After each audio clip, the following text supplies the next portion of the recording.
साथियों, आज हम मौलिक अधिकार के अंतिम क्लास की तरफ हैं और इसमें मौलिक कर्तव्य के बारे में भी थोड़ी डिस्कशन करेंगे। अभी तक हमने आर्टिकल 12 से लेकर के 30 तक का दो पार्ट में पढ़ चुका हूँ। हमने दो पार्ट में पढ़ लिया है। ये तीसरा पार्ट है। इसमें हम आर्टिकल 32, 33, 34, 35 और फंडामेंटल ड्यूटी, ये इससे बिल्कुल अलग है। ठीक है, इसके बारे में चर्चा करेंगे।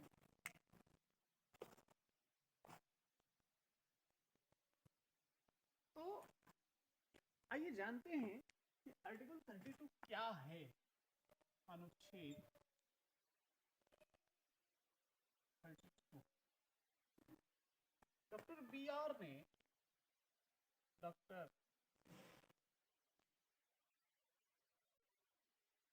ने यानी भीमराव अंबेडकर ने इसे हृदय और आत्मा कहा। डॉक्टर भीमराव ने किसको आर्टिकल 32 को संविधान की हृदय और आत्मा कहा है। अब इसके तहत होता क्या है? इसके तहत एक सामान्य व्यक्ति जिसके मौलिक अधिकारों का हनन हुआ हो, उसको वह चीज ना दिया गया हो जो उसमें लिखा गया है। कहाँ लिखा गया है? फंडामेंटल राइट में। फंडामेंटल राइट कहाँ? कॉन्स्टिट्यूशन में। कि अगर उसके अधिकारों का हनन हुआ, वह कहेगा किससे, जाएगा कहाँ, करेगा क्या? कोई करेगा, जाएगा और कहेगा। इस प्रश्न का उत्तर इसी आर्टिकल 32 में हम आपको बताएंगे। आर्टिकल 32 में क्या करेगा? सुप्रीम कोर्ट जाएगा। क्या कहेगा? साहब मेरे मौलिक अधिकारों का हनन हुआ है। फिर क्या कहेगा? क्या होगा ये कि अगर वो हाई कोर्ट जाता है, कौन? जिसका हनन हो रहा है। तो हाई कोर्ट आर्टिकल 226 यानी 226 के तहत और सुप्रीम कोर्ट आर्टिकल 32 के तहत 5 प्रकार के रिट को जारी करेगी। कितने प्रकार के? 5 प्रकार के। कौन कौन सा रिट होंगे? बंदी प्रत्यक्षीकरण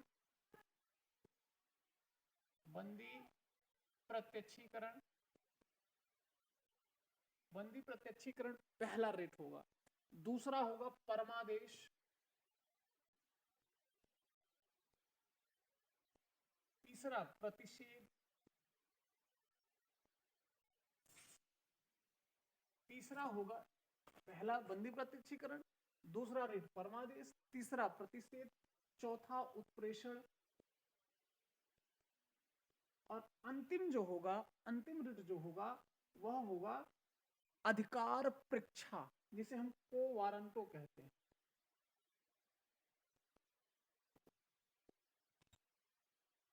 अब देखिए, इसे हम हैबियस कॉर्पस कहते हैं। दृश्यम मूवी अगर आप लोगों ने देखी होगी तो उसमें जिस हैबियस कॉर्पस की बात की गई है यही है, हैबियस कॉर्पस।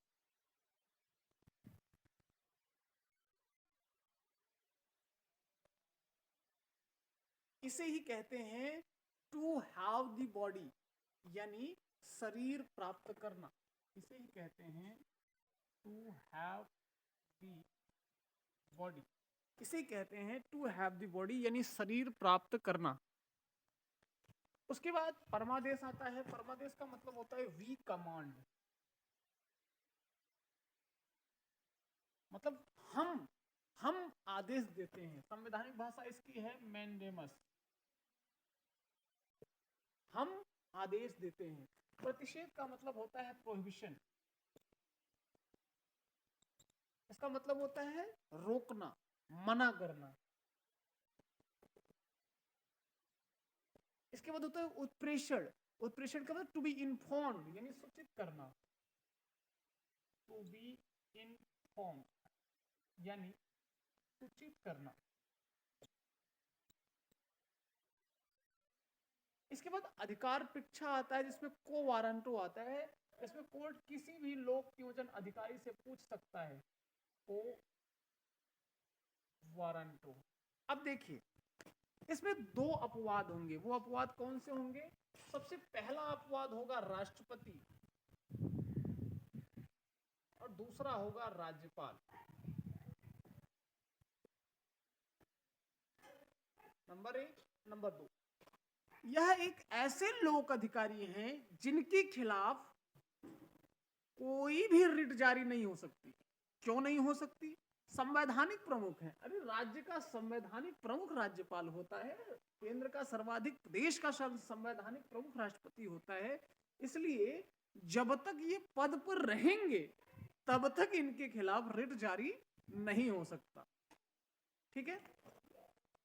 अब बंदी प्रत्यक्षीकरण में हैबियस कॉर्पस में क्या करता है, यानी जैसे मैंने कल आपको बताया था कि 24 घंटे के अंदर मजिस्ट्रेट के सामने प्रस्तुत होना पड़ता है, उसमें यात्रा का समय, अवकाश का समय निकालने के बाद, और कोर्ट कहता है कि मेरे सामने प्रस्तुत करो। लोक अधिकारी या निजी व्यक्ति जिसके भी खिलाफ होता है उसे कहता है मेरे सामने प्रस्तुत करो। तो ये रिट किसके खिलाफ जारी हो सकती है? लोक अधिकारी या निजी व्यक्ति के खिलाफ। लोक अधिकारी या निजी व्यक्ति के खिलाफ, लोक अधिकारी या निजी व्यक्ति के खिलाफ हैबियस कॉर्पस का केस मतलब रिट जारी हो सकती है।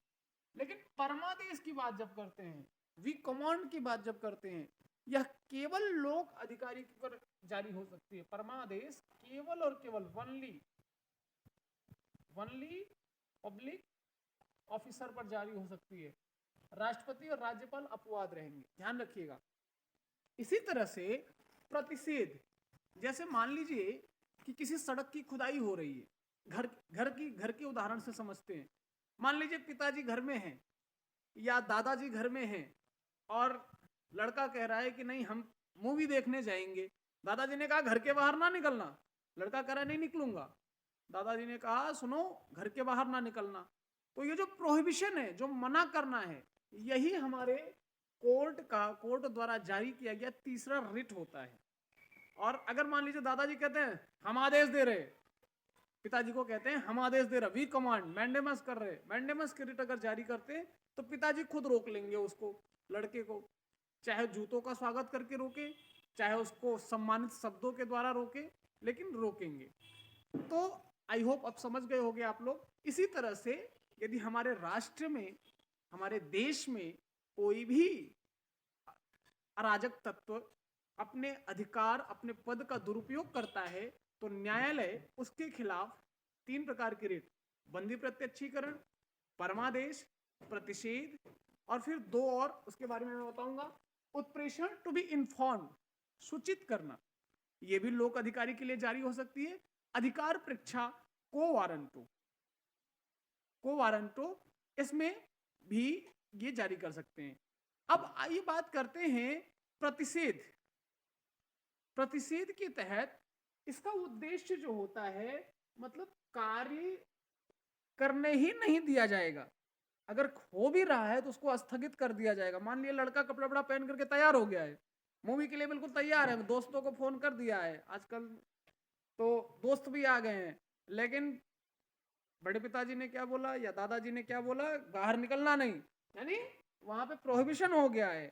अब लड़के को जो प्रोहिबिशन हो गया तो ये न्यायालय द्वारा जारी की गई, न्यायालय ने भी ऐसे कह दिया नहीं ये कार्य नहीं होगा, तो ये प्रतिषेध यानी तीसरी रिट होती है। कोर्ट भी ऐसे ही सरकार के किसी कार्य को यदि रोक दिया कि नहीं ये कार्य नहीं होगा, स्थगित करो, बंद करो, हम जांच कराएंगे फिर होगा, तो इसे प्रतिषेध माना जाता है। अगला आता है उत्प्रेषण। उत्प्रेषण जो होता है ये टू बी इन्फॉर्म्ड, सूचित किया जाता है। सूचित किया जाता है यानी ये कार्य होने के बाद जारी किए जाते हैं। उत्प्रेषण का जो रिट है यह जब कोई कार्य पूरा हो जाता है उसके बाद जारी किए जाते हैं। जैसे मोरबी का पुल अभी टूटा तो उस पर उत्प्रेषण की रिट कोर्ट जारी कर सकता है। अधिकार परीक्षा को वारंटो क्या है? जैसे मान लीजिए कि मैं राष्ट्रपति का सचिव हो गया। अब राष्ट्रपति का सचिव हो गया तो मैं उस पद पे मैं सचिव बनने लायक था या नहीं था, मेरे पद की जांच ये रिट जो है वो को वारंटों के तहत जांची जा सकती है। ठीक है, आई होप आप इन पांचों रिटों के बारे में एक सरल भाषा में समझने का प्रयास मेरा था। क्या पता आपने समझा या नहीं, लेकिन मेरा पूरा प्रयास था कि आप समझ गए होंगे। इसी तरह से गुलाम सर्वर केस एक था, एक गुलाम सर्वर केस था।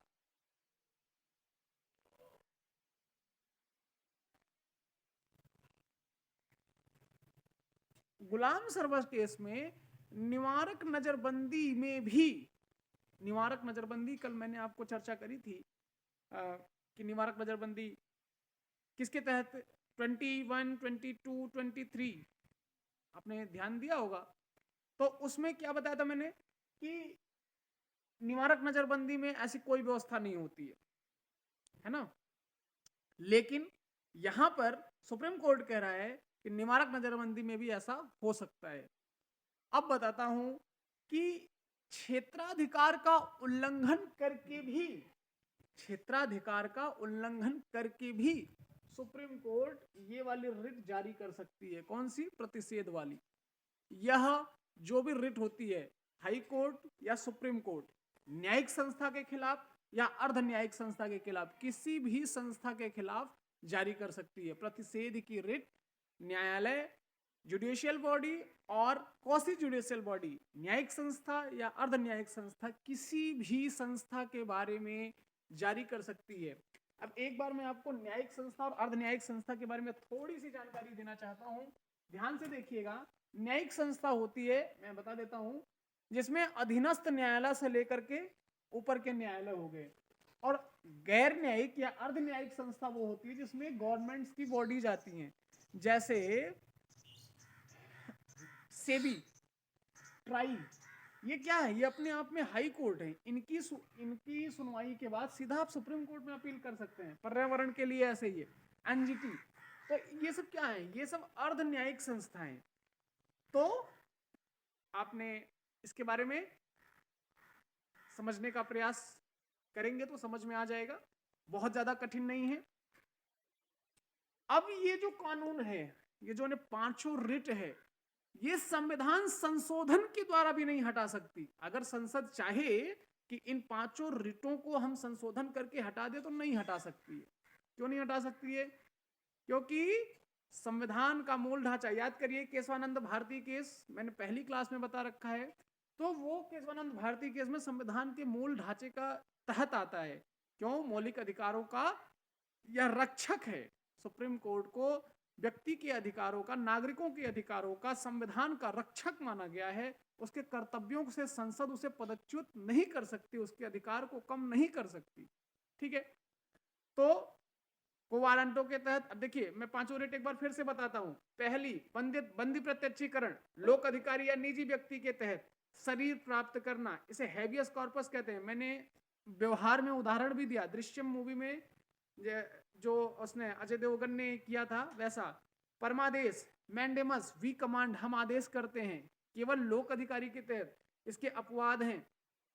अपवाद कौन सा है? राष्ट्रपति, राज्यपाल। इसी तरह से तीसरी रिट, प्रोहिबिशन, प्रतिषेध, इसमें क्या है? मना करना, कोई भी कार्य को रोकता है।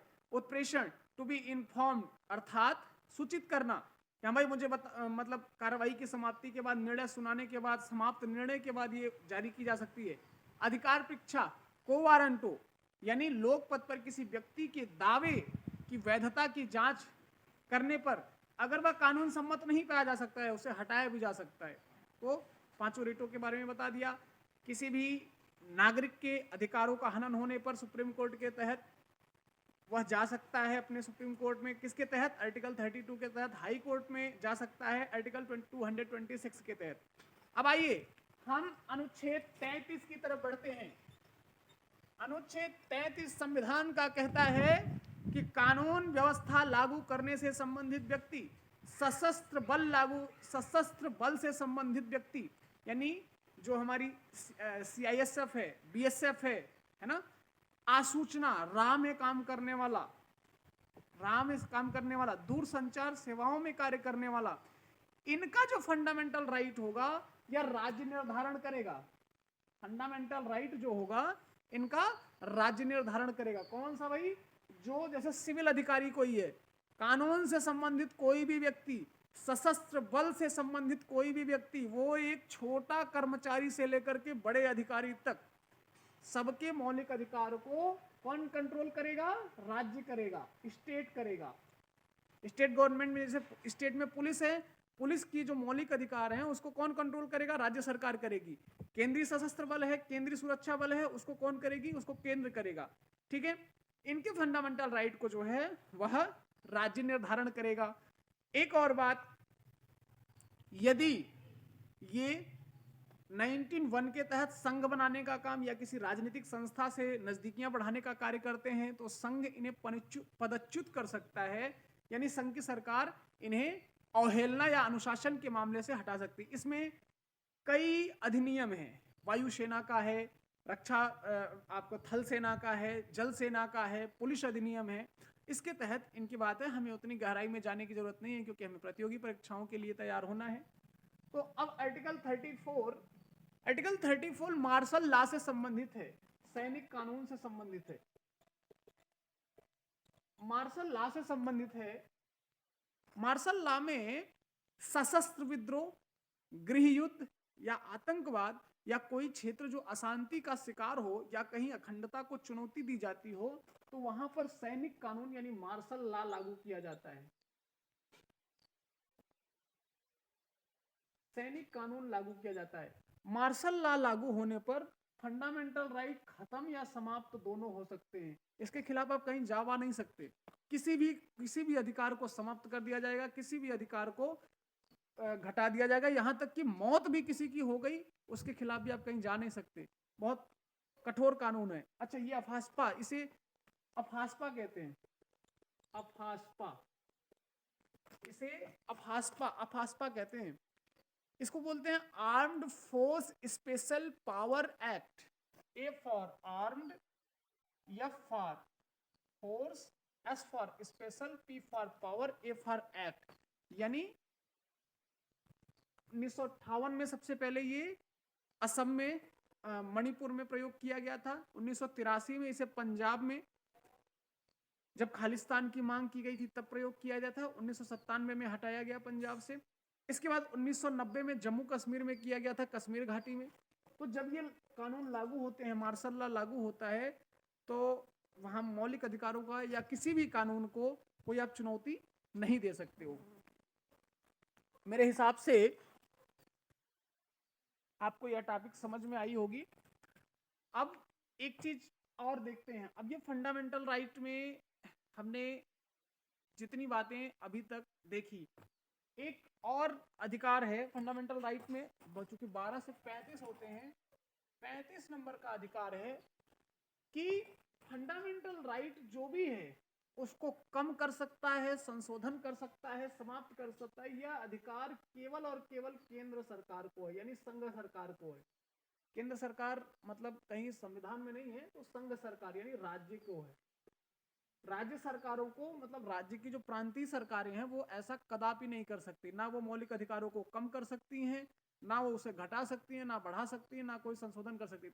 थोड़ा बहुत कहीं कहीं कर सकती हैं, लेकिन लगभग मतलब एक मेजर पोर्शन जो है वो झुकाव उसका केंद्र की तरफ है, संघ की तरफ है। ठीक है,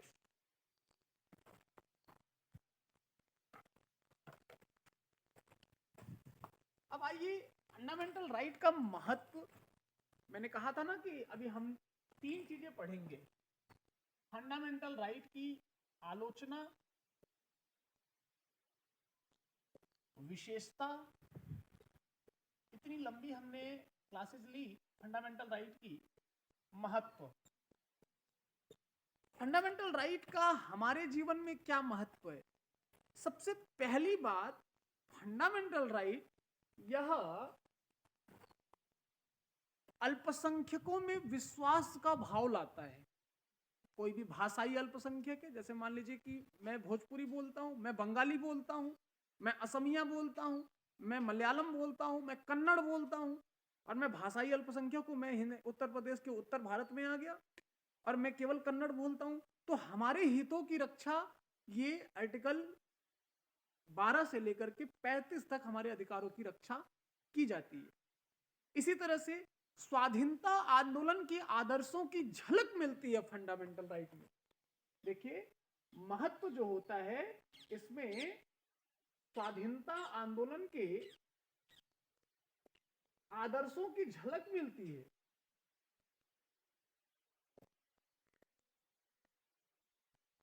आदर्शों की झलक मिलती है।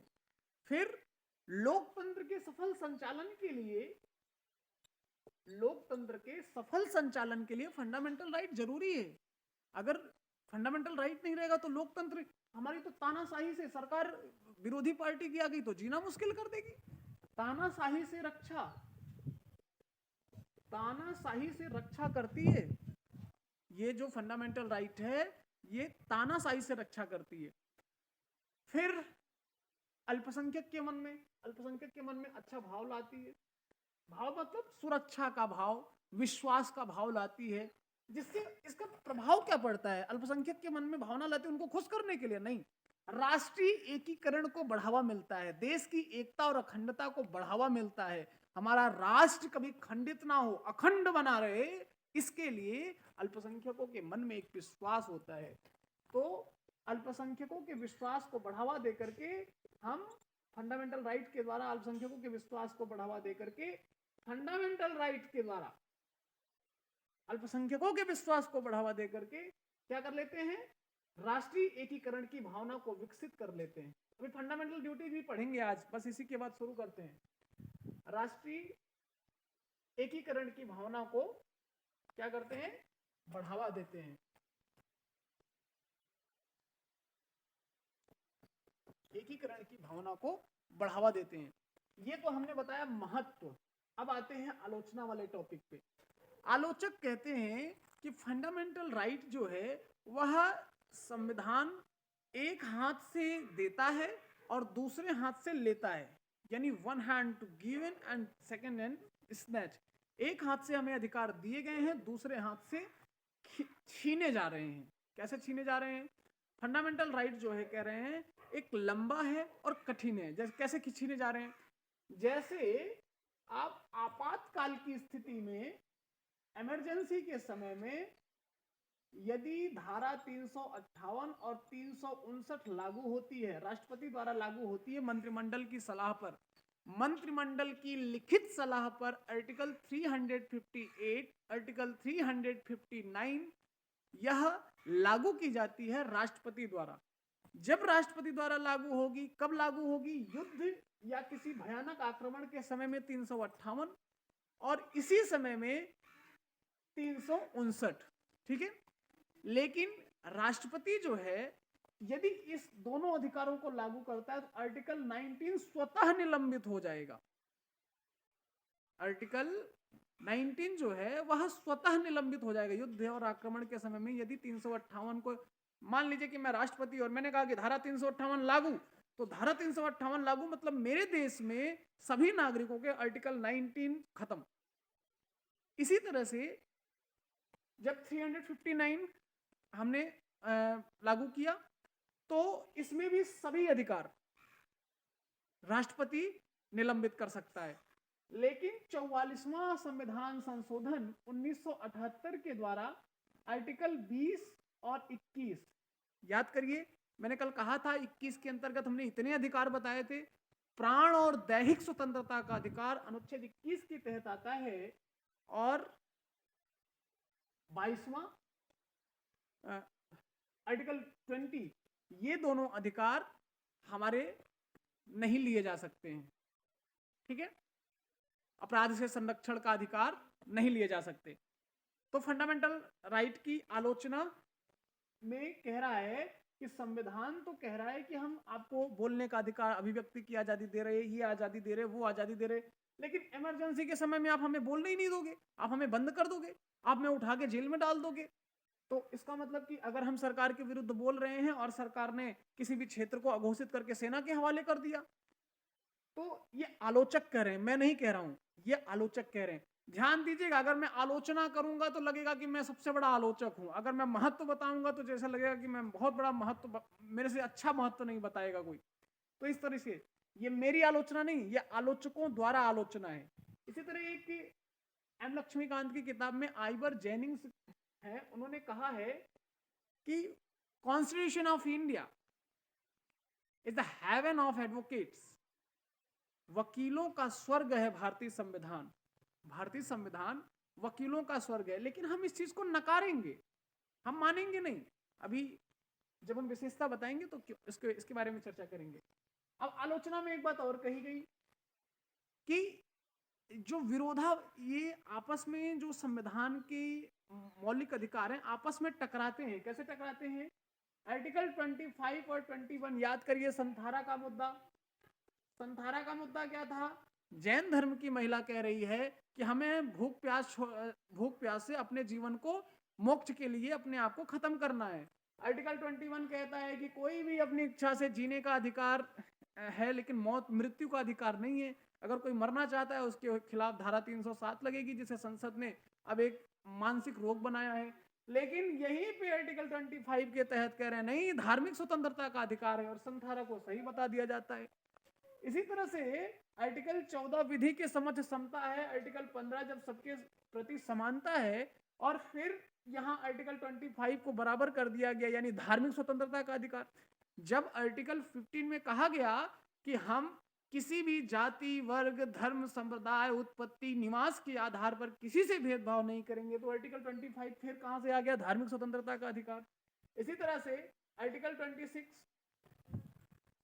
धार्मिक प्रबंधन का अधिकार, याद करिए 16(5) में अपने धार्मिक प्रबंधन की स्थिति को बताया गया है। 16(5) में यही तो है ना कि कोई भी धार्मिक संस्थान अपने लिए कोई भी धार्मिक स्थान आरक्षित कर सकता है, राज्य भी कर सकता है, धार्मिक संस्थान भी कर सकता है। तो जब कर सकता है तो फिर 26 की आवश्यकता क्या पड़ी? तो दोनों को बराबर कर दिया। इसी तरह से आर्टिकल 25 और 29 धार्मिक स्वतंत्रता का अधिकार भी है, फिर अल्पसंख्यक शिक्षा संस्थान का भी अधिकार है, और फिर आ जाइए आप संस्कृति और संरक्षण का अधिकार है। पटाखा मामला, टॉडलर केस याद करिए, यहाँ पे पटाखा मामला की बात कर दी गई। तो ये पटाखा मामला आ गया टॉडलर केस में। यानी आर्टिकल 21 कह रहा है कि जीवन जीने का अधिकार है, स्वच्छ पर्यावरण का अधिकार है, लेकिन आर्टिकल 25 कह रहा नहीं हुई, धार्मिक स्वतंत्रता का अधिकार है। आर्टिकल 29 कह रहा है नहीं, हमारे संस्कृति के संरक्षण का अधिकार है।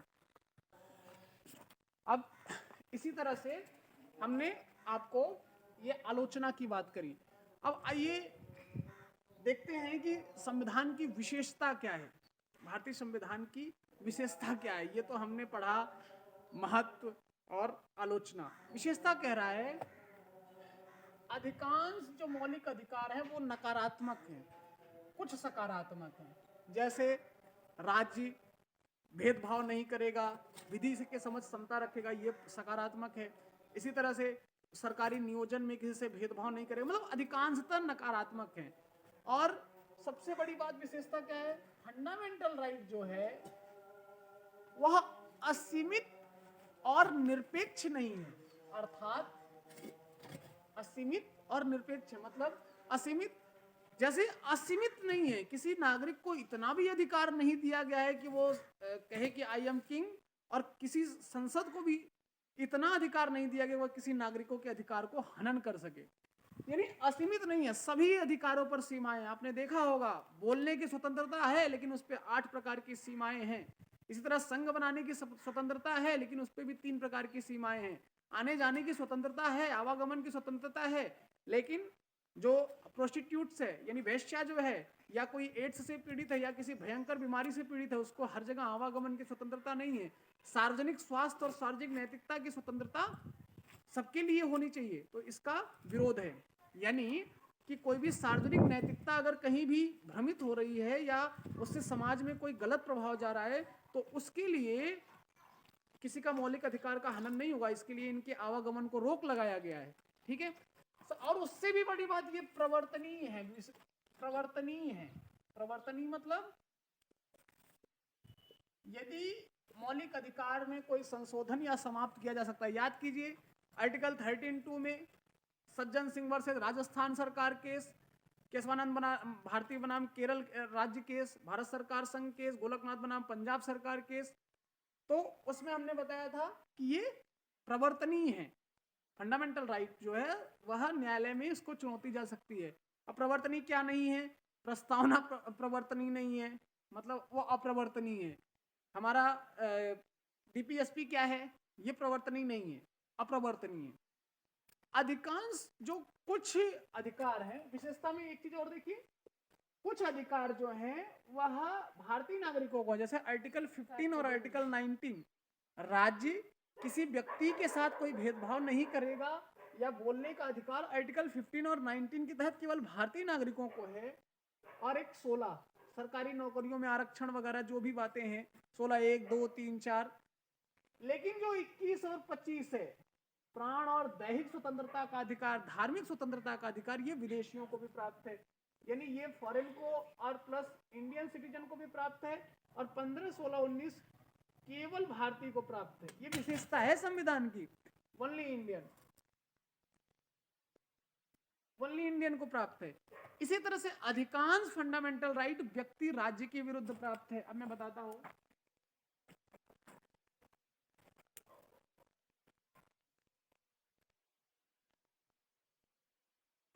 तो इस तरीके से आर्टिकल 17 जो है वह नागरिक के विरुद्ध, राज्य और निजी व्यक्ति दोनों के विरुद्ध है। राज्य प्लस निजी व्यक्ति दोनों के विरुद्ध है।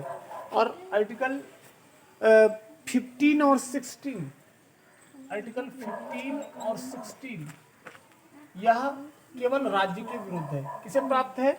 एक सामान्य व्यक्ति को। आगे चलते हैं अब फंडामेंटल ड्यूटीज के बारे में। फंडामेंटल ड्यूटीज,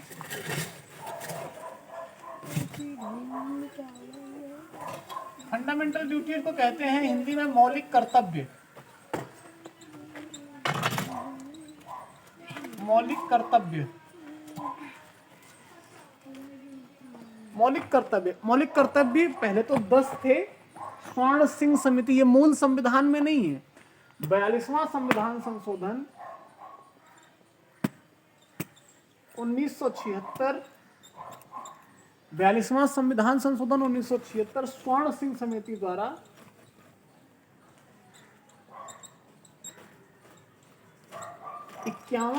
ए जोड़ा गया। संविधान में 51A जोड़ा गया। जो 51A जोड़ा गया उसी में 10 मूल कर्तव्य बनाए गए। 51A B C, इसी तरह से 10 मूल मौलिक कर्तव्य बनाए गए। अब इन मौलिक कर्तव्यों में हमने एक कर्तव्य और जोड़ा, 86वां संविधान संशोधन, 86वां संशोधन 2011 द्वारा क्या जोड़ा गया इसमें, 2002 द्वारा, जब हमने आर्टिकल 21A में 6 से 14 को मूल अधिकार रखा था, तो यहाँ पे भी 6 से 14 वर्ष के बच्चों को शिक्षा देना, दिलाना अभिभावकों का मूल कर्तव्य होगा, मौलिक कर्तव्य होगा। यह 11वां अधिकार है। अब इसके पहले हम 10वें अधिकार की चर्चा कहते हैं। कहाँ से लिया गया है? ये भूतपूर्व सोवियत संघ से लिया गया, USSR से लिया गया है। ठीक है, आइए अब 10वें अधिकार के बारे में थोड़ा सा चर्चा करते हैं। चलिए, फंडामेंटल राइट में सबसे पहला जो है वह है संविधान। सबसे पहला संविधान, संस्था या आदर्श। संविधान और संस्था, आदर्श मतलब कोई भी आदर्श बना हुआ है किसका? संविधान का, किसी संस्था का आदर्श है, या राष्ट्रध्वज, यानी राष्ट्रध्वज का सम्मान, संविधान का सम्मान, संस्था का सम्मान, आदर्श का सम्मान। कोई भी संवैधानिक संस्था है उसका सम्मान। क्यों बात कर रहे? संस्था का सम्मान, आदर्श का सम्मान, राष्ट्रध्वज का सम्मान, संविधान का सम्मान। अब फंडामेंटल राइट जो है वह अधिकार देता है, लेकिन फंडामेंटल ड्यूटी जो है वह कर्तव्य का बोध कराता है। अब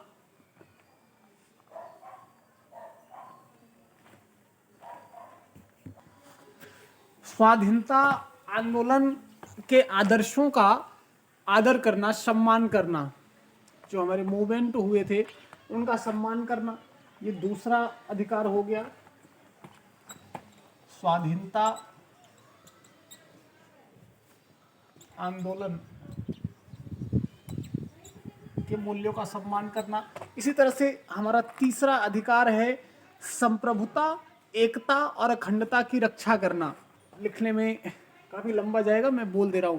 संप्रभुता, एकता और अखंडता की रक्षा करना, राष्ट्र सेवा और राष्ट्र की सुरक्षा में योगदान करना।